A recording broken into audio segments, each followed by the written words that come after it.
جس طرح پبلک نکلی اور اس چیز کے اوپر جو کہ ہر مسلمان کو تکلیف دیتی ہے کہ قرآن کی جو بے حرمتی کی گئی سویڈن کے اندر اور آزادی رائے کے آڑ لے کے اس کے پیچھے چھپ کے کی گئی، تو مجھے بڑی خوشی ہوئی کہ ایک زندہ قوم کی طرح اور اپنے کارکنوں کا میں خاص طور پہ کہنا چاہتا ہوں کہ زندہ قومیں نکلتی ہیں حق سچ کے لیے اور انصاف کے لیے۔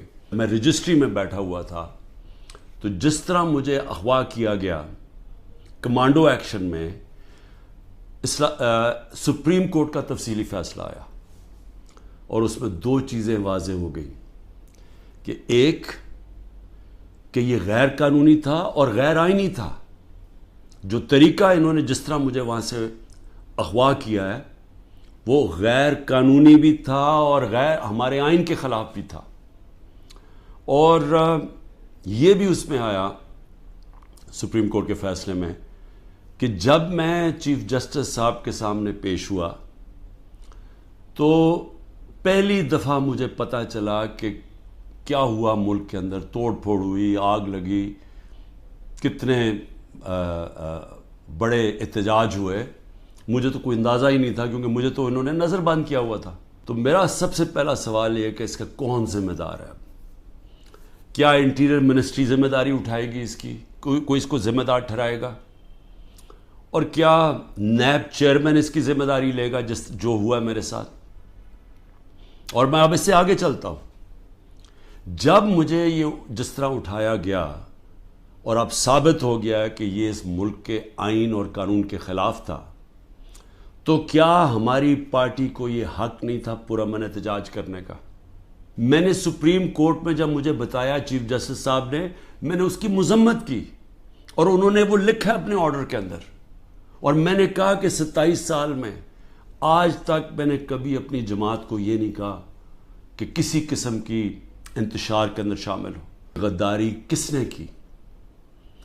کیا ڈنڈے مار کے ایک پارٹی کے سربراہ کو اور اس کے لوگوں کو مار کے اور غیر قانونی طور پہ اغوا کرو اور پھر ہم سمجھیں کہ جی وہ بھیڑ بکریوں کی طرح چپ کر کے بیٹھ جائے گی پارٹی؟ وہ احتجاج بھی نہیں کر سکتی، وہ احتجاج کرے تو وہ غداری ہوگی اب، اور ان کو ساروں کو جیلوں میں 48 گھنٹے میں 10,000 لوگوں کو جیلوں میں ڈالا، سینئر لیڈرشپ ساری جیل میں، ابھی ساری انڈر گراؤنڈ ہے۔ مجھے یہ شک ہے پری پلان تھا سب کچھ، یہ ریاکشن پتا تھا اس کا ریاکشن ہونا ہے، اور اس ریاکشن سے پہلی تیاری کی ہوئی تھی کہ اس کے بعد کرنا کیا ہے، کیسے انہوں نے تحریک انصاف کو کرش کرنا ہے، جو ابھی تک کوششیں ہیں۔ ابھی تک کیوں نہیں انڈیپینڈنٹ انویسٹیگیشن ہوئی کہ جو یہ کور کمانڈر کا گھر جلایا گیا ہے اس کے پیچھے کون تھا؟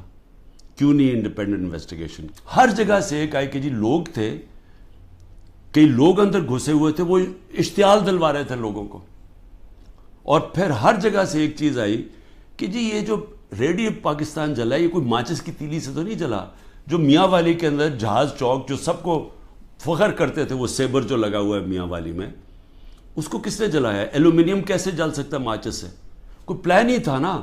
جو 16 لوگ شہید کیے گئے ہیں، اس کے علاوہ جو 3 لوگ، پہلے میں 2 سمجھ، 3 لوگوں کی ٹانگیں ضائع ہو گئی ہیں، ٹانگیں کٹ گئی گولیاں لگ کے، ایک پیرالائزڈ ہے، اس کی کمر میں گولی لگی ہے، وہ بستر پہ ہے، اور اس کے علاوہ 50 سے زیادہ لوگوں کو گولیاں لگی ہیں۔ اب میں یہ سوال پوچھتا ہوں، یہ کیا پاکستانی نہیں تھے؟ یہ انسان تھے نا، تو انسانوں کے تو حقوق ہوتے ہیں۔